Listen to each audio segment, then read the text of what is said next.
Madame, Monsieur, bonjour et merci de nous retrouver pour un nouveau forum consacré à un sujet précis. La traite négrière et le colonialisme appartiennent désormais au passé. Les responsables du sous-développement actuel de l'Afrique sont-ils les Africains eux-mêmes des intellectuels? Interrogation.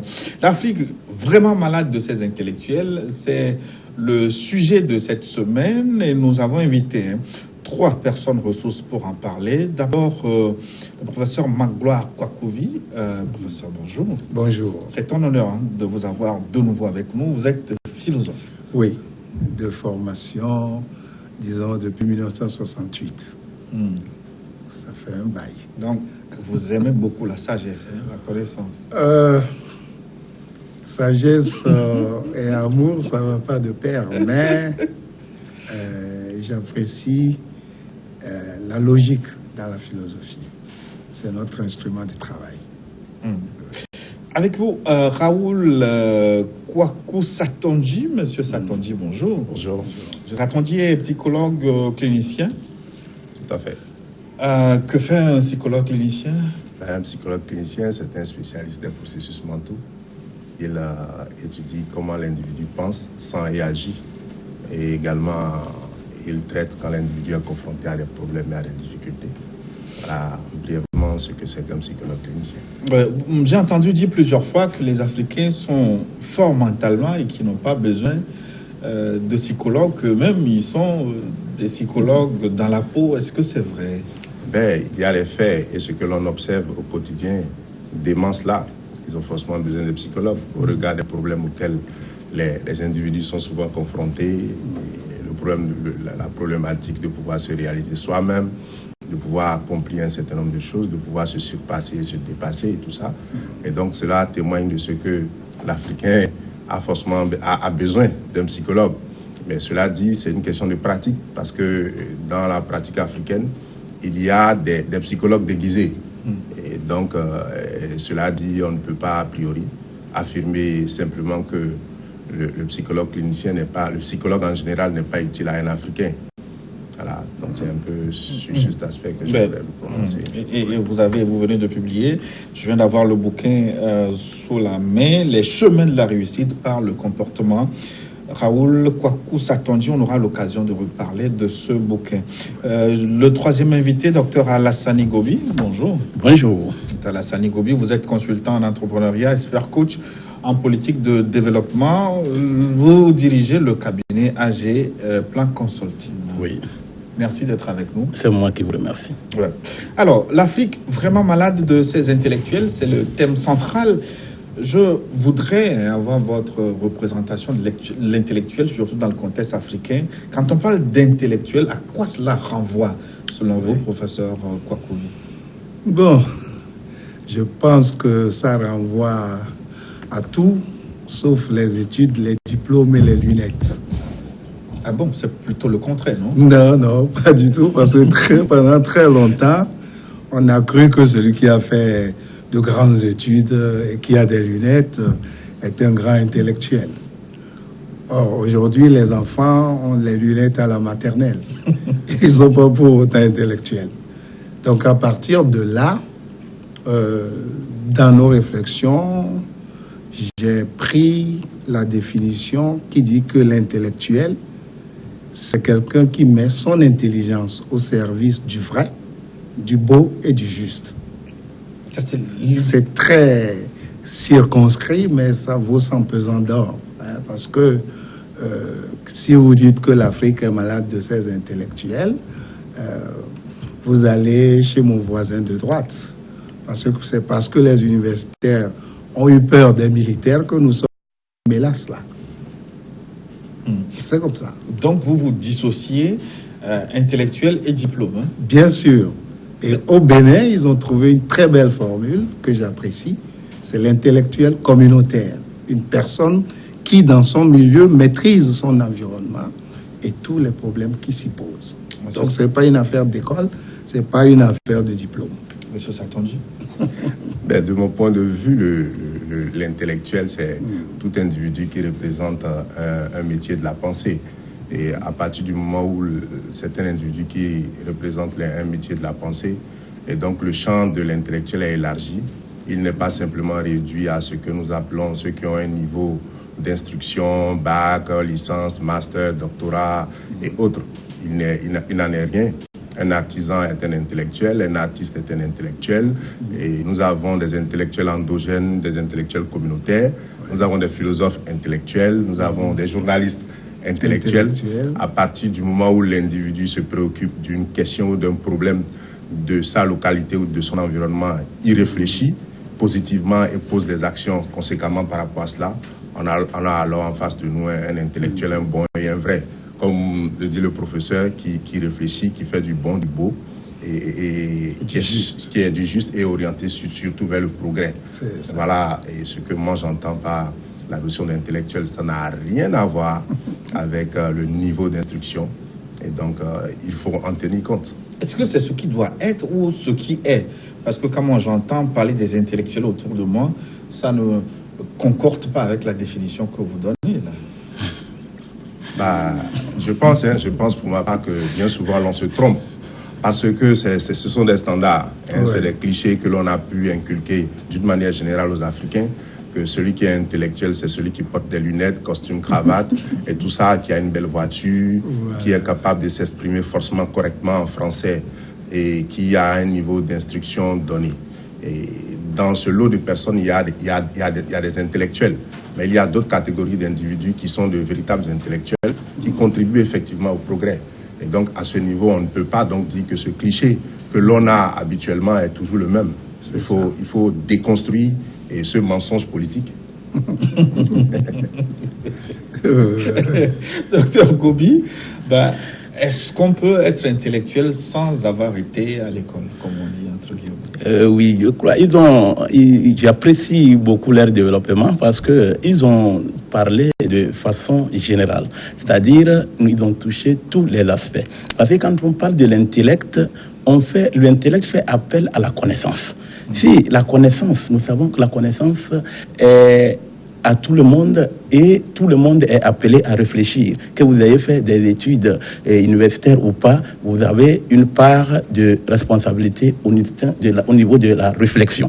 Donc, mais dans notre contexte, dans le contexte actuel, c'est que tout le monde, tous ceux qui nous suivent peuvent comprendre de l'intellectuel, c'est quelqu'un qui a fait des études et a franchi le cap du secondaire pour faire des études universitaires et a eu à faire des recherches et a défendu peut-être une thèse pour voilà, disons exactement. Donc c'est-à-dire qui a trait à un développement technique, un développement bien précis. Donc c'est comme ça que nous comprenons maintenant l'intellectuel. Mais dans le contexte actuel et selon comment vous avez démarré, comprenons que c'est dans ce contexte que vous êtes. Mais c'est-à-dire l'intellectuel, celui qui a été à l'école, celui qui est arrivé à une étape où il peut faire la différence entre le bien et le mal, à un niveau bien sûr très élevé. Mais qu'est-ce qu'il est concrètement pour sa société? Qu'est-ce qu'il apporte? Qu'est-ce qu'il apporte pour que la société puisse se comporter bien? Je crois que c'est dans ce contexte que nous sommes. Alors, professeur Kwakouvi, ça veut dire que on peut ne pas aller à l'école et être intellectuel? Oui. Et avoir son doctorat sans être intellectuel. Bien sûr, il y a des gens qui perçoivent leur doctorat sur publication, sans aller à quelque université que ce soit.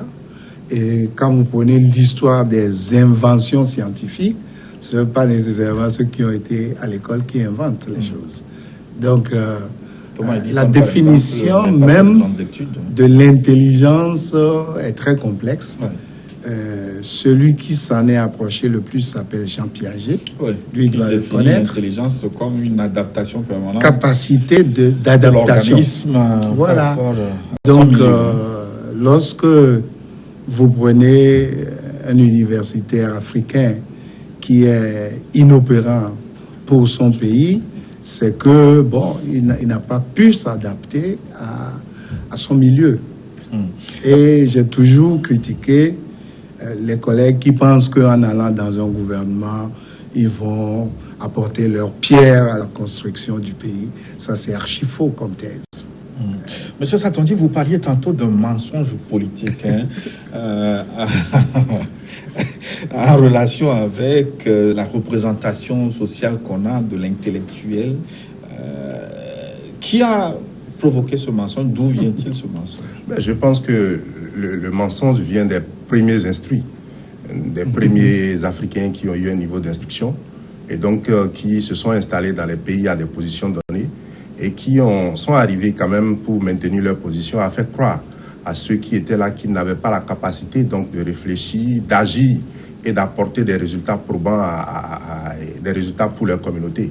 Et donc ceci aidant, et ces derniers n'ont pas, et à un certain niveau donné, je pense que c'est récemment qu'il y a une nouvelle prise de conscience, qui est de savoir que, tiens, on peut ne pas aller à l'école, on peut ne pas avoir un niveau d'instruction et faire de bonnes choses. Je prends un exemple burkinabé, M. Savadogo, qui a développé une technique agricole pendant qu'il était dans un village où la sécheresse domine. Il est arrivé à mettre en place une technique pendant que tout le monde se moquait de lui. Et aujourd'hui, dans certaines universités en agronomie, sa technique qu'ils appellent le ZAI est enseignée et dans des universités africaines et dans des universités. Pourtant, il n'a jamais mis les pieds à l'école. Et donc, il est arrivé quand même à penser, à analyser les faits et à produire des résultats. Ils sont bien nombreux, ceux qui existent dans nos pays, qui apportent des réponses à partir de leurs réflexions aux préoccupations communautaires et aux préoccupations sociales. Et donc, cela dit, je pense qu'il faut, comme je le disais tantôt, il faut déconstruire cet aspect parce qu'il y a beaucoup de mensonges politiques sur beaucoup d'autres aspects des thématiques. Il faut qu'on arrête de faire croire que c'est un champ où le champ de produire une pensée, la capacité donc d'apporter des réponses adéquates aux préoccupations de nos sociétés est simplement le fait des universitaires, des scientifiques ou de certains cadres. Et si vous voyez, vous faites carrément la comparaison, tous les cadres intellectuels savent bien que la corruption est une mauvaise chose. Mais pourtant, c'est parmi eux qu'il y a les plus grands corrompus. Les politiques intellectuels savent que la corruption ne permet pas à une nation de connaître un progrès, d'évoluer. Parmi eux, il y a quand même des corrompus. Mais des intellectuels ont défendu la thèse contraire. Et des intellectuels, les faits sont là. Vous mettez un cadre, un intellectuel, quelqu'un qui a un niveau master qui est cadre, ou quelqu'un qui a un niveau doctorat à un poste donné, et il détourne les deniers publics. C'est pourtant un intellectuel. Il sait que c'est un acte qui est mauvais. Dans le même temps, vous prenez quelqu'un qui n'est pas allé à l'école et vous le mettez dans les mêmes conditions, il n'est pas évident qu'il fera forcément la même chose. Mais avant de revenir à Dr Gobi, dans votre pays, par exemple, selon ce que vous développez, il devrait y avoir beaucoup d'intellectuels, beaucoup de compétences. Pourtant, il paraît que votre pays est devenu un désert de compétences. Bon, je pense que à ce niveau, il y a un problème de terminologie et tel qu'il est exprimé. Je pense que les intellectuels de toutes catégories ont pu quand même se rébeller à cette assertion qui, de mon point de vue, était un lapsus de la part de celui qui l'a dit.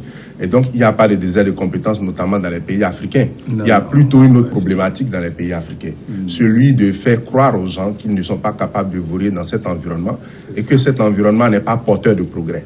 Et c'est là le problème, et c'est là tout l'enjeu. Quand vous voyez nos jeunes courir pour aller et là où il ne faut pas aller, mourir là où il ne faut pas mourir, et parce qu'ils refusent d'agir dans leur environnement. On ne leur a pas expliqué que donc il faut pouvoir réfléchir pour créer une bonne entreprise et il faut pouvoir réfléchir pour les paradigmes, mettre en place les mécanismes qu'il faut pour que cette entreprise connaisse un progrès. Et quand ce n'est pas expliqué par les dirigeants, par les figures de proue, par les intellectuels, prenez la problématique du chômage. Quand on dit, par exemple, que quelqu'un qui a fait de la philosophie ne peut pas avoir un emploi parce qu'il est issu d'une faculté classique et qu'il est seulement réduit à l'enseignement. C'est ça. À l'enseignement. Pendant, on a cru, pendant longtemps que le philosophe, c'est un demi-fou. Mais vous voyez que... Un rêveur. Vous comprenez en même temps que tous ces techniciens, ces ingénieurs, ces techniciens supérieurs, ces ingénieurs qu'on produit désormais en quantité, sont aussi confrontés à la même problématique d'emploi. Pourtant, c'est des techniciens, c'est des gens qui ont une compétence technique. Or, une compétence est issue d'un savoir, et tous les savoirs peuvent permettre de créer. Donc, il y a la possibilité pour ces gens d'avoir un emploi.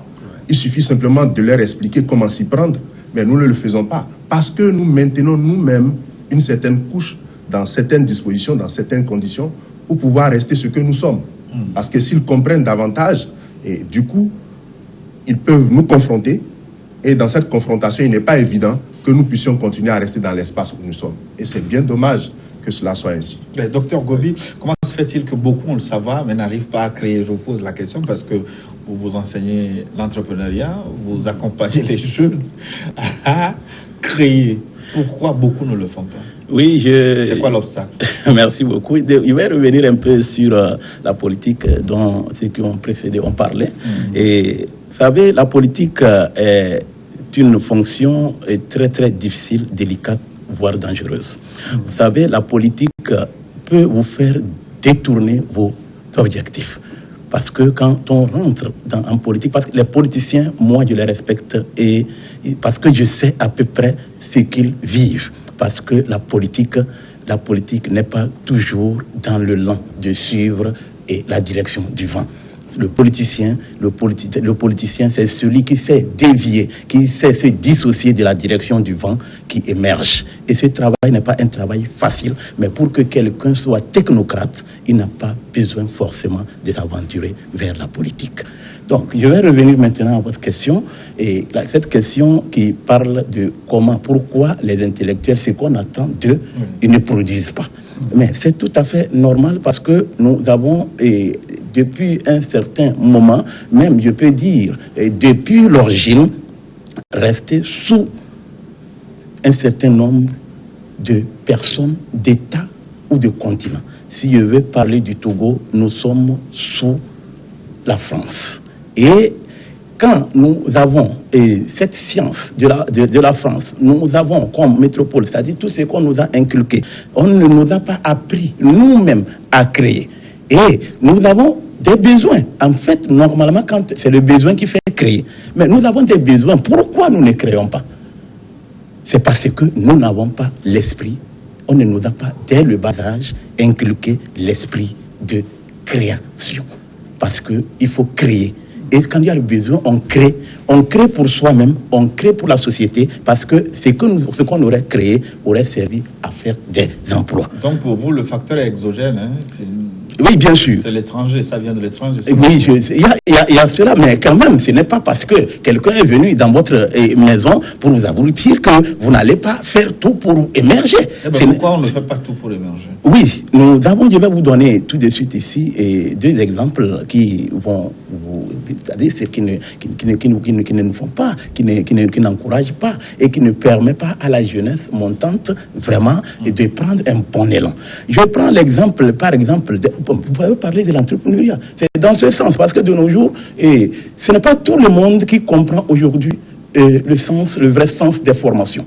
Parce que quelquefois, on dit, ces gens-là, ils sont en train de nous fatiguer, de quoi ils nous parlent, etc., etc. Parce que quand on ne se découvre pas, quand on ne sent pas qu'on a des capacités, qu'on a des pouvoirs en soi-même, pour pouvoir faire des grandes choses, on ne peut pas créer. Oui, pourquoi? C'est quoi le blocage, précisément? Oui, le blocage vient, j'ai parlé de l'éducation à la base, par exemple. Et depuis le bas âge, parce que vous voyez un anglophone, ici, déjà à partir du collège, commence par créer, par fabriquer des petites choses.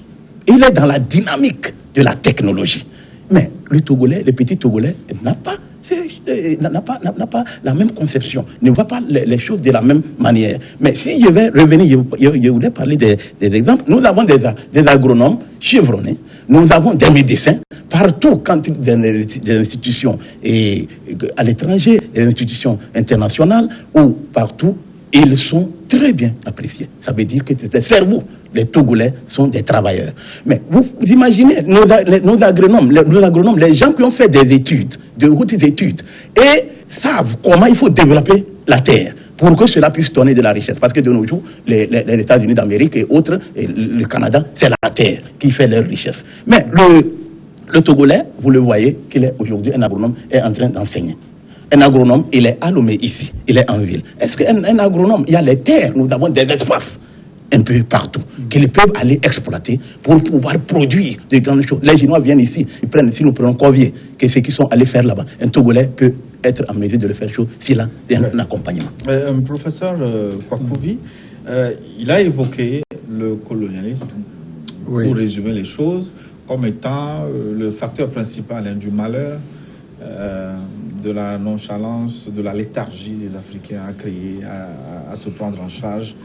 Est-ce qu'en 2019, est-ce qu'il est normal qu'on convoque encore la colonisation comme étant le problème de l'Afrique? Oui, on peut évoquer le colonialisme parce que lorsque le problème du franc CFA a émergé, qui sont ceux qui ont freiné des quatre fers, comme on dit en France, pour que nous ne puissions pas rechercher notre propre monnaie. C'est ceux qui ont travaillé à la Banque mondiale, comme Alassane Ouattara. Alassane Ouattara n'est pas anglophone, il est francophone, époux d'une Française par surcroît, et le terme exact, c'est la géopolitique.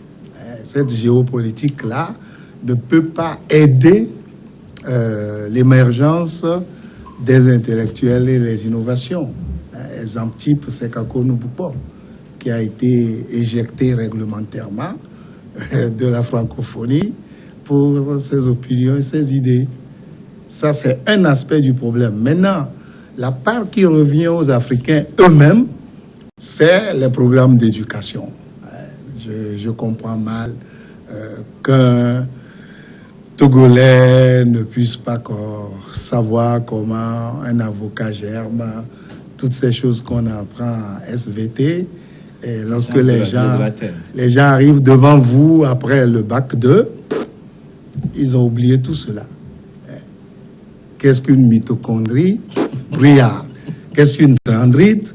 Brouillard. Qu'est-ce qu'un synapse? Ils ont tout oublié. Juste parce que la culture, c'est ce qui reste quand on a tout oublié, mais Hério ne voulait pas dire ça. Donc, il y a un problème. Le tendon d'Achille se trouve dans l'éducation, qui n'est pas nécessairement adapté à notre biotope. Parce qu'au Togo, le docteur a évoqué la terre. Nous cultivons moins de 25% de nos terres arables. Donc, il y a du champ. On peut changer les choses et ne pas nécessairement dire qu'on doit acheter la terre avant de faire son travail. On a promis monts et merveilles pour les agropoles. Nous en aurons 10. Bon, nous verrons après combien d'agriculteurs New Deal nous aurons. Oui, vous parlez du système éducatif. Qu'est-ce qui est mauvais? Le mode de transmission des connaissances ou le contenu même de l'éducation? Je dirais le contenu, parce que le mode de transmission, ça change tout le temps. Actuellement, nous naviguons entre le Canada et la France. Les enfants arrivent au CM2 sans savoir lire et écrire réellement. On a dit qu'ils ne doivent plus échouer. Donc, vous avez des gens devant vous à l'université qui ne comprennent pas ce que vous dites. Et ça, c'est une tare. Parce que l'outil de travail, c'est le français. Et si vous le maîtrisez en ne déclarant pas idéologie que c'est une langue étrangère qui est aliène, vous passez à côté du coach. Même chose pour l'anglais, que nous étudions 7 ans sans parler au funérailles à Flaou. Ouais. C'est la bizarrerie de l'Afrique. Bon, il faut rectifier tout ça. Monsieur Satonji, j'ai la chance de vous avoir en tant que psychologue. J'aime bien l'humour du professeur. Par contre, je ne suis pas d'avis du docteur Gobi sur le plan de la politique ou sur le plan de l'implication extérieure. Moi, j'aime bien ma mère, qui est l'une des plus brillantes intellectuelles. Pourtant, c'est une vendeuse d'atchèque. Et elle m'a inculqué un certain nombre de valeurs, un certain nombre de pratiques. Mais le problème, c'est quoi? Je rejoins le professeur sur la problématique de l'éducation. Est-ce que nous éduquons au niveau de la famille, au niveau de nos écoles et nos universités, et nos jeunes, nos enfants, de sorte qu'ils soient capables de s'adapter aux problèmes de leur environnement et y apporter des réponses? Et je pense que depuis les indépendances et bien avant, la production des cadres ou de tous ceux qui sortent de nos universités est orientée vers un système où ils doivent forcément avoir un emploi quelque part. Cela ne veut pas dire qu'ils n'ont pas les compétences pour pouvoir créer ou faire quoi que ce soit. Et l'autre chose,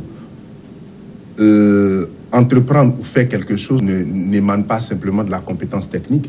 Il y a aussi une compétence humaine qui ne s'acquiert pas forcément au niveau des universités et des écoles.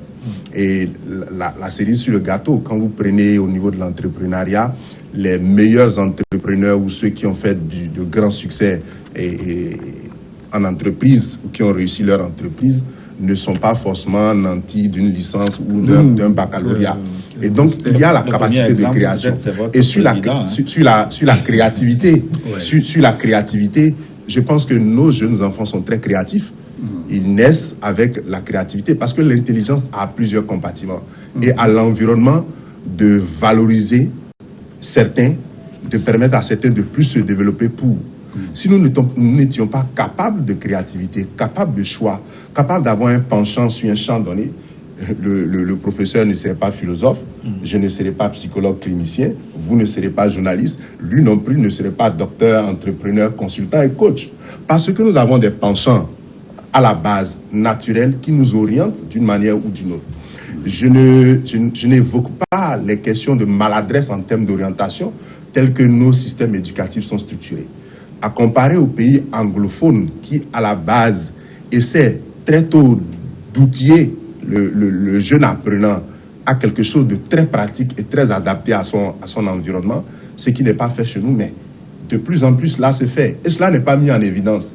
Quand vous prenez, par exemple, nos systèmes éducatifs, prenez le nombre de naissances, le nombre d'enfants qui vont à l'école, ceux qui terminent le système, ceux qui sortent du système, ceux qui sont dans nos ateliers, ceux qui sont dans les centres de formation que nous appelons apprentis et autres, qui font de belles choses, qui nous produisent de plus en plus de jolis costumes, de jolies chemises et autres, ces artisans-là qui sont sur le feu de la rampe, qui travaillent par leur créativité, par leur génie. Alors que la question a été éjectée par le système. Sur le plan de la créativité, quand vous prenez des artistes, quand vous prenez des peintres, et vous voyez la qualité de l'œuvre qui sort, pourtant ils n'ont pas fait une école d'art ni une école de peinture.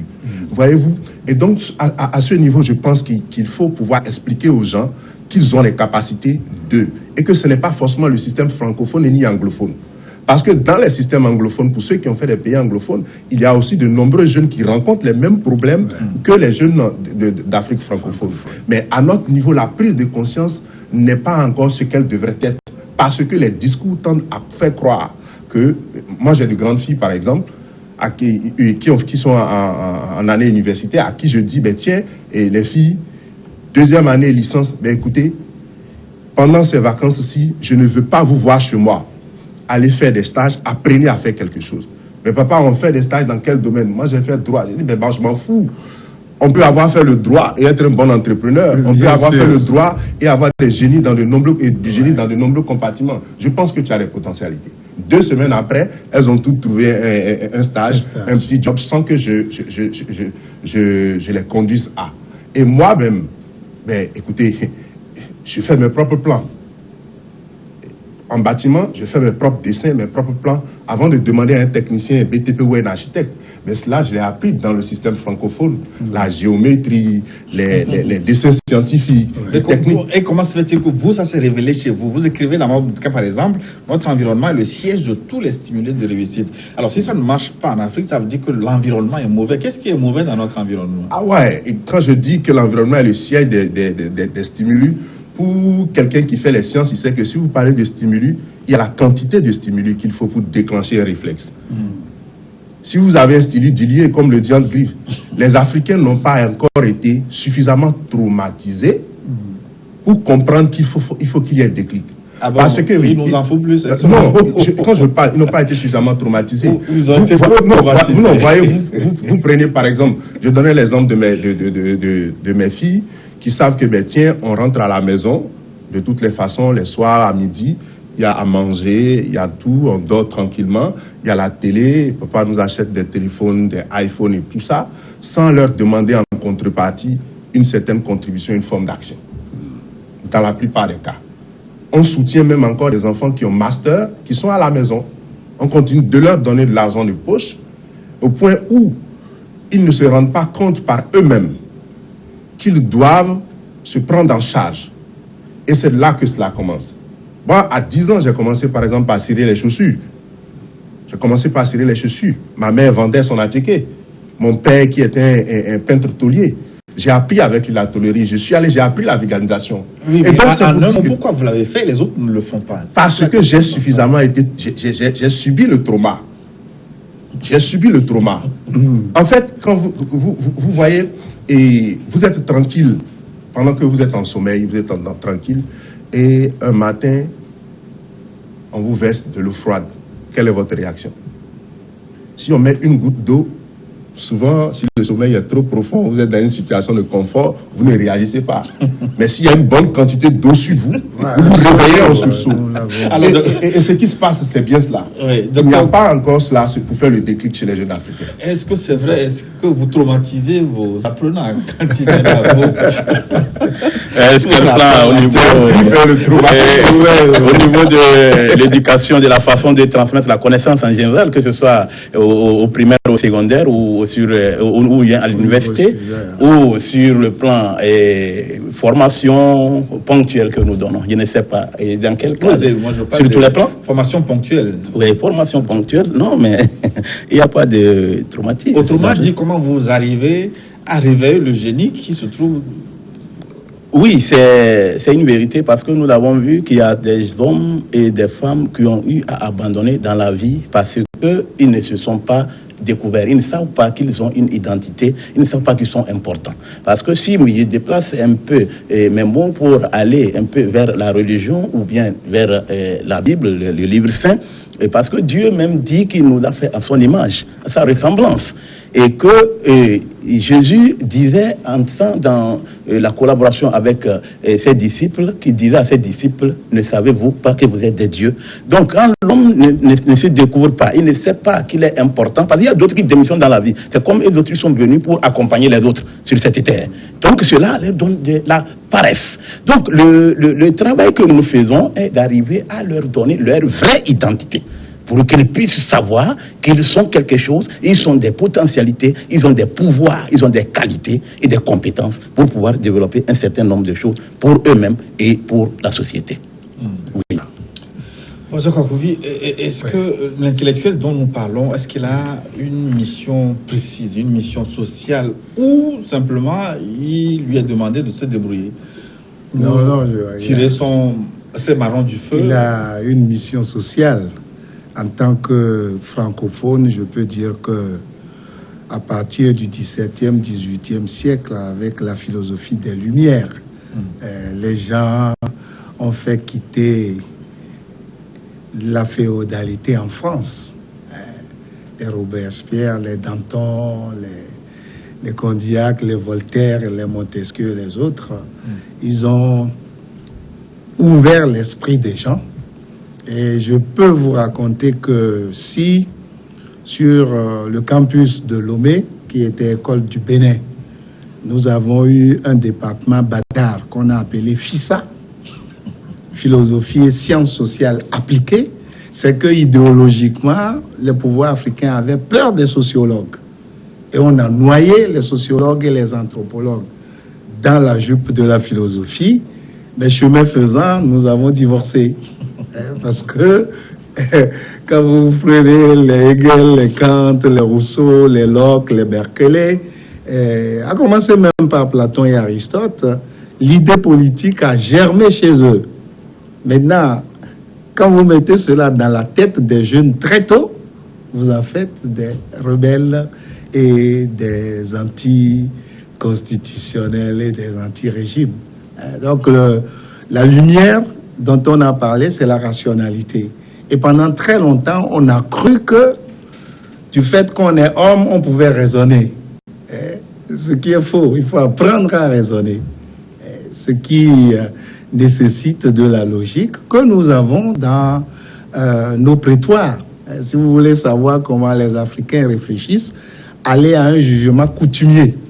Et vous verrez que lorsque quelqu'un met enceinte une fille et dit que lui, il ne l'a connue qu'une fois, le chef ou le Tchambi peut lui demander d'extraire sa seule fois de la grossesse, on va voir. C'est logique. Parce qu'il faut démontrer d'abord que pour avoir un enfant, il faut un seul contact.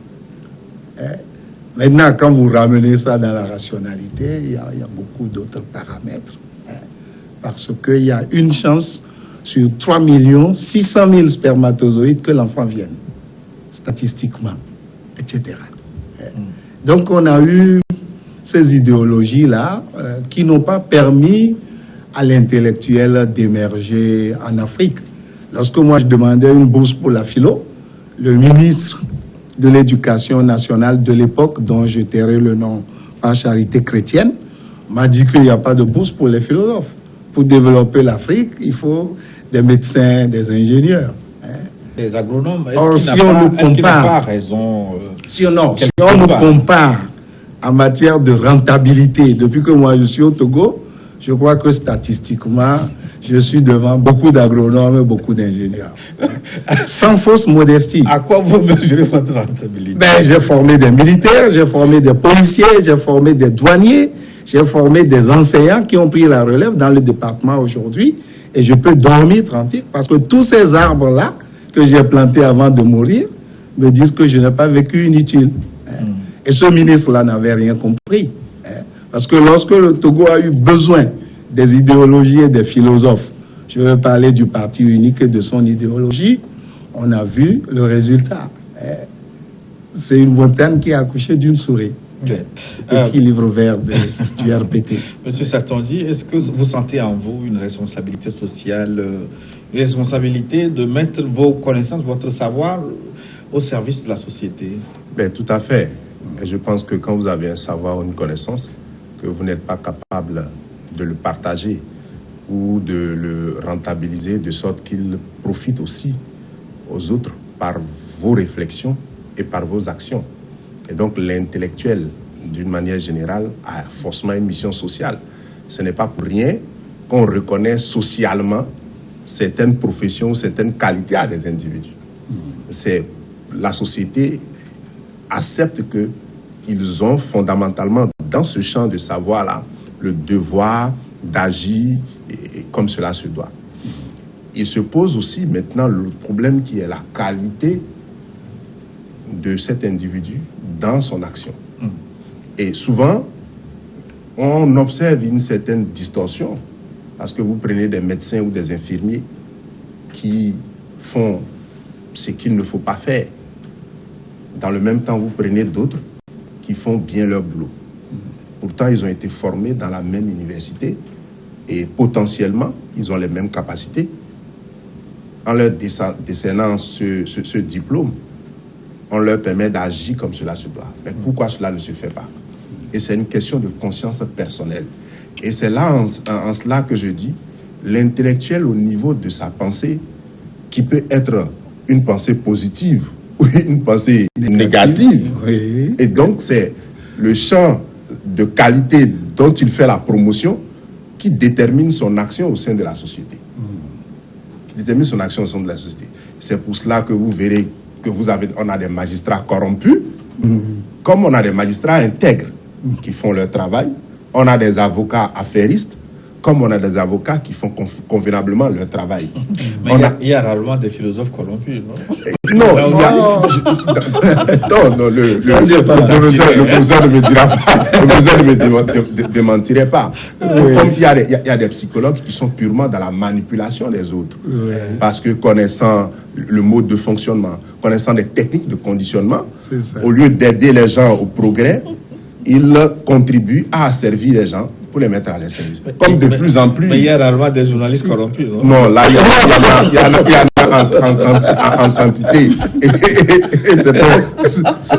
c'est un véritable problème. Parce que en tant qu'intellectuels, nous sommes tous investis de ce devoir-là de pouvoir faire avancer et disons nos communautés.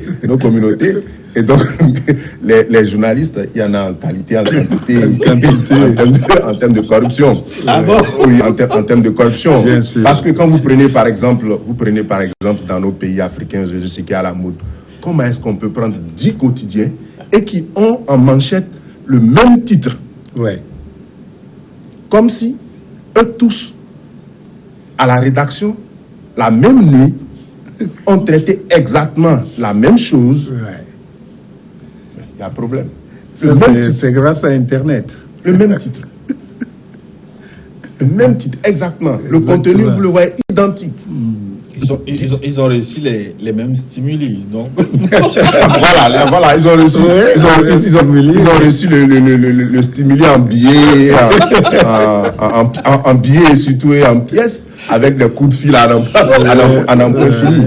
Et donc ça pose réellement un problème au sein de nos communautés. Oui, avant de revenir à vous, mais qu'est-ce qui amène la souillure des intellectuels finalement? Oh, bon, il y a beaucoup. Chez eux, en psychologie, ils parlent d'expérience personnelle. Parce que lorsque vous avez pour objectif dans la vie de réussir, d'avoir une grande voiture, une grande maison et beaucoup d'argent, votre code éthique est très suspect. C'est ça. Parce que lorsqu'un universitaire, ministre, dit aux étudiants qu'ils sont manipulés par l'opposition, qu'on n'a pas besoin de bac 2 pour dire ça. C'est du griotisme. Et ça, c'est l'aspect éthique du comportement humain. Ethos, ça veut dire comportement. Maintenant, ça dépend de l'objectif visé par la personne. S'il veut une caution morale personnelle d'abord, motivation, ensuite ce qu'il veut faire à sa société. Et ça, il y aurait beaucoup d'analyses à faire là-dessus. Ah oui, il y a beaucoup d'analyses. Donc, pour vous, c'est l'expérience personnelle qui oriente conduit la souillure. Voilà. Parce que quand vous êtes orphelin de père ou de mère très tôt, vous ne faites pas la même vie que l'enfant du député qui a fait 5 mandats de député, grassement arrosé par les billets de banque en Afrique. Vous n'avez pas la même expérience. Vous parlerez d'expérience personnelle, vous peut-être de l'environnement social. L'expérience personnelle, je partage tout à fait ce qu'a dit le professeur. C'est aussi une question de vécu. Oui. Et une question de modèle et de prototype répandu. Et je viens encore sur la question. Vous prenez un journaliste, vous avez commencé votre carrière, vous respectez le code d'éthique et de déontologie et tout ce blablabla, on vous reconnaît une qualité de grand journaliste avec une renommée. Vous recevez des stagiaires qui vont et qui s'installent une, 2 années après, ils roulent carrosse et ils se construisent une belle maison. Vous leur posez la question, tiens, les affaires, ça marche chez toi. Ils vous répondent, tiens, vous avez fait le choix de ne pas faire ceci ou cela. Et donc, la condition de misère et la difficulté auxquelles les gens sont souvent confrontés les amène par moments à opérer des choix. Souvent, il y a aussi la lassitude. Quand vous agissez dans un champ donné et vous essayez d'apporter votre contribution pour le progrès et que les autres ne le font pas ainsi, et bien souvent vous dites, tiens, vaut mieux, et comme l'adage dit, si vous êtes dans un environnement où tout le monde marche la tête baissée, marchez aussi la tête baissée. Donc il y a cette attitude aussi qui s'observe. Mais je pense pour ma part que nous devons pouvoir faire la part des choses. Faire la part des choses. Et pour clôturer cette première partie, coach Gobi, pourquoi les politiques de développement, parce que vous êtes expert dans le domaine, n'arrivent pas à corriger le tir? Les politiques sont-elles mal élaborées ou mal appliquées? C'est quoi le problème de nos politiques de développement? Oui, merci beaucoup. Je pense que pour le développement de nos sociétés, d'abord, nous avons mis en relief l'intellectuel. Oui. Nous l'avons mis en relief pour nos débats que nous sommes en train de faire ici. C'est que le développement doit venir de la volonté, c'est-à-dire du désintéressement de ses propres intérêts au profit de la société dans son ensemble. Parce que quand on ne fonctionne pas dans cette dynamique, on est obligé, ou bien de facto, on doit dérailler. Qu'est-ce que je vais dire là-dessus? Je vais donner l'exemple d'un médecin. Les médecins togolais que je respecte beaucoup, africains, qui font du bon boulot partout où ils vont, et ils font plus que les autres. Je vais parler bien d'un médecin, par exemple. À ce que je sache, les médecins, leurs études, leurs longues études qu'ils font, ils le font dans la chimiothérapie. La chimiothérapie, donc, et après tout, de nos jours, nous avons remarqué que l'Afrique aussi a émergé ou peut émerger avec l'intervention des connaissances endogènes. Ce que nos parents nous ont aussi transmis par les herbes qui ont leurs vertus. Je veux parler bien sûr de la phytothérapie. Voilà, exactement. Donc là, on vient sur aussi, il y a aussi une autre appellation qui est la naturothérapie. La naturothérapie. Oui. Donc, le médecin aujourd'hui va se fixer, se camper sur des produits, ces produits qui viennent de l'Europe ou quoi que ce soit, qui envahissent nos pharmacies. Il y a des malades aujourd'hui il y a des maladies qu'on a dit qu'elles sont incurables, mais de nos jours, la naturothérapie peut les guérir complètement. Ça peut disparaître. Le professeur Kwakouvi peut vous donner un exemple. Il a une recette magique contre le palu. Merci beaucoup. Donc, c'est pour dire que si nos médecins qui ont eu à étudier la chimiothérapie, aujourd'hui se convertissent un peu vers la naturothérapie, je vous dis que l'Afrique va évoluer sur le plan santé. Oui, la Chine et l'Allemagne le font. Déjà. Et pourquoi nous ne le faisons pas? Parce que ce ne sont pas les médecins qui déterminent les programmes de formation des médecins. C'est le ministère de l'Éducation nationale. Et quand vous dites ça en Afrique, vous avez tout dit. Parce que le ministre de l'Éducation nationale peut ne pas être du domaine de l'Éducation nationale.